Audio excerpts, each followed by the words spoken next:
మిగిలిన చోట మద్యం మాఫియా జరుగుతా ఉన్నా సార్ పవన్ కళ్యాణ్ సార్ చంద్రబాబు నాయుడు గారు మాత్రం ఒక పథకం మాత్రం బాగా చేశారు సార్. అదేంటంటే ఎన్నికలకు ముందు ఎవరైనా నాణ్యమైన విద్య అందిస్తాం, నాణ్యమైన వైద్యం అందిస్తామని చెబుతారు సార్.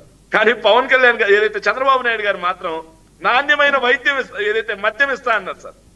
అందుకే డిస్టరీల మీద నమ్మకం ఉన్నట్లేదు, నాణ్యమైన మద్యం నకిలీ మద్యం తయారు చేస్తా ఉన్నారు సార్. ఇక చివరిగా సార్ అజయ్ సర్జా మాట్లాడుతూ విశాఖ సమ్మిట్ గురించి మాట్లాడారు సార్. ఏది 1-2 చెప్పమని సార్. మీరు అధికారంలోకి రాగానే సార్ అజయ్ సర్జా గారు NTPC green hydrogen project sir 57,000 మందికి ఉపాధి 1,85,000 కోట్లు అన్నారు సార్. అది మేము చేసిందే. ల్యాండ్ అలొకేట్ కూడా మేము చేసిందే. ఎన్టీపీసీ చంద్రబాబు నాయుడు గారు మీరు అందరూ కూడా డప్పు కొట్టుకుని ఎన్టీపీసీ విశాఖ సమ్మిట్ లో మేము చేసి ల్యాండ్ అలొకేషన్ చేసి పర్మిషన్స్ అన్ని ఇచ్చిపోతే ఎలక్షన్ కోడ్ లో ప్రధానమంత్రి గారు రాలేదని చెప్పేసి ఎలక్షన్ తర్వాత మీరు చేసుకున్నారు. ఇక అర్సలాస్ మెటల్ స్టీల్ అన్నారు సార్. అర్సలాస్ మెటల్ స్టీల్ వస్తో రాదు కూడా వీళ్ళకి తెలియదు. ఇంకా ఎన్హెచ్పిసి ఏపీ జెన్కో అది మేము పెట్టిన పెట్టుబడే. తర్వాత ఏదైతే వీళ్ళు చెప్తున్న రిలయన్స్ ఇండస్ట్రీస్ మీరే పెట్టారు శేఖర్ భయ్య, మీరే చేశారు.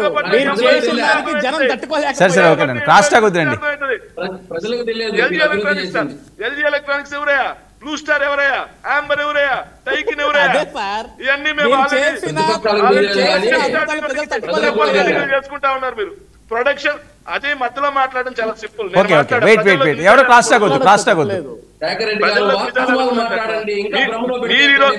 వేణుగోపాల్ గారు క్రాస్ టాక్ వద్దు, క్రాస్ టాక్ వద్దు, టైం వేస్ట్ చేయకండి. క్రాస్ టాక్ వద్దు. మీరు మాట్లాడుతున్నప్పుడు ఆయన మాట్లాడలేదు కదా, వెయిట్ చేయండి. వెయిట్ చేయండి. ఆ జనసేన బుద్ధులు వచ్చినట్టున్నాయి. నీకు తెలుగుదేశం పార్టీ కాదు, జనసేనలోకి వెళ్ళగానే సరే సరే ఓకే ఓకే మాట్లాడాలని ఆ బుద్ధిలో వచ్చినట్టున్నాయి. ఒక నిమిషం సార్. వీళ్ళు చెప్తున్నటువంటి నేను వెరీ క్లియర్ గా అడుగుతున్నాను సార్. విశాఖపట్నం సమ్మిట్ లో 13 లక్షల కోట్ల పెట్టుబడులు అన్నాం. వీటిలో 8 లక్షల కోట్ల పెట్టుబడులు ఈ రోజు ఏపీలో గ్రౌండ్ అవుతున్నాయా లేదా? నేను ఆధారాలతో సహా నేను చర్చకు సిద్ధం. ఒకరోజు సపరేట్ గా దాని మీద డిబేట్ పెట్టండి. ఎవరు వస్తారో తెలుగుదేశం పార్టీ నుంచి రమ్మనండి. నేను ఆధారాలతో సహా, ఫోటో కాపీలతో సహా నేను చూపిస్తా, జీవో కాపీస్ తో సహా నేను చూపిస్తా, పర్మిషన్ కాపీస్ తో సహా నేను చూపిస్తా. Why? Because I'm having that much awareness on that. నాకు ఇండస్ట్రీస్ మీద అంత అవేర్నెస్ ఉంది సార్. నేను మళ్ళీ చెప్తున్నాను సార్, ఇదిగోయా అజయ్ సత్య దీన్నన్నా నమ్మండి. మీరు మమ్మల్ని అంటే నంబర్లే, దీన్నన్నా నమ్మండి.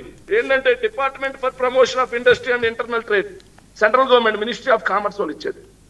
దీంట్లోనే ఇచ్చారు జగన్మోహన్ రెడ్డి గారి ప్రభుత్వ హయాంలో 8 లక్షల కోట్ల పెట్టుబడులు గ్రౌండ్ అయ్యాయని. పేపర్ల విషయం చెప్పట్ల, ఎంఓఎల్ విషయం చెప్పట్ల, గ్రౌండ్ అయ్యాయని దీంట్లో ఇచ్చారు. దీన్నన్నా నమ్మండి. సెంట్రల్ గవర్నమెంట్ డేటా ఇది. మీరు అధికారంలో ఉన్నటువంటి మోడీ గారు ఇచ్చినటువంటి డేటా ఇది. నిర్మలా సీతారామన్ గారు ఇచ్చినటువంటి డేటా ఇది. కొంచెం ఆలోచన చేయాలి. ఎంతవరకు పొరదే? ఎందుకు ఓడిపోయారు అన్నారు. 14 లక్షల కోట్లు అప్పు అని ప్రచారం చేశారు, ప్రజలు నమ్మారు, అందుకు ఓడిపోయారు. ఏదైతే ల్యాండ్ టైటిలింగ్ అంటే భూములు కొట్టేస్తున్నారని చెప్పి ప్రచారం చేశారు ఐవీఆర్ కాల్స్ ద్వారా, అంతా తప్పుడు ప్రచారం, అందుకు ఓడిపోయారు.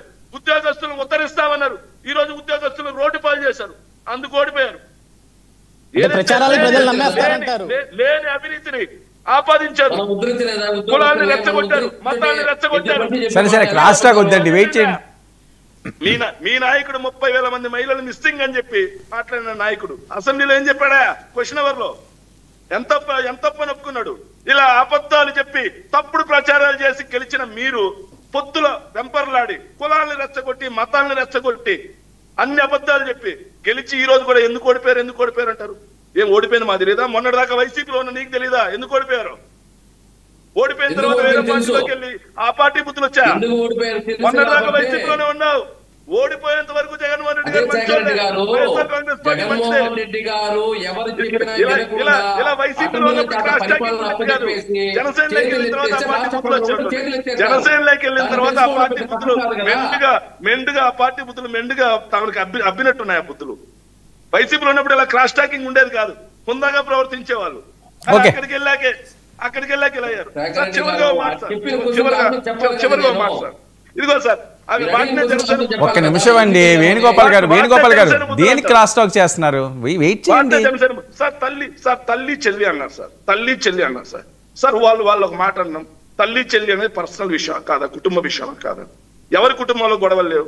మీ కుటుంబంలో లేవా, మా కుటుంబంలో లేవా? రాష్ట్రంలో ఎంతో మంది కుటుంబాల్లో గొడవలు ఉన్నాయి. ఆ కుటుంబాల వల్ల రాష్ట్రానికి వచ్చినటువంటి అన్యాయం ఏంటి? రాష్ట్రానికి జరిగినటువంటి అన్యాయం ఏంటి?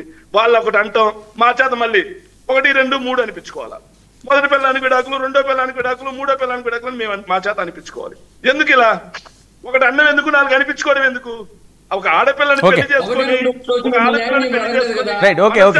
కర్మన అగ్ని సాక్షిగా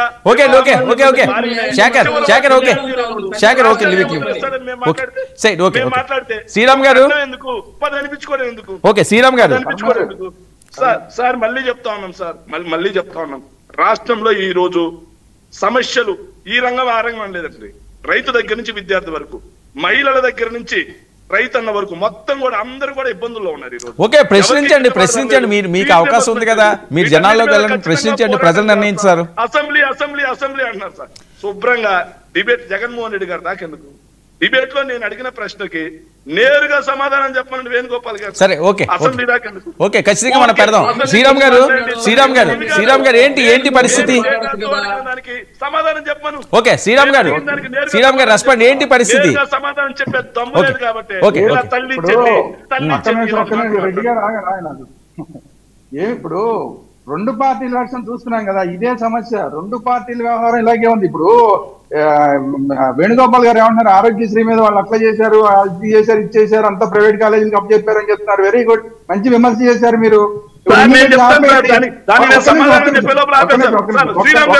శ్రీరామ్ గారు దయచేసి ప్లీజ్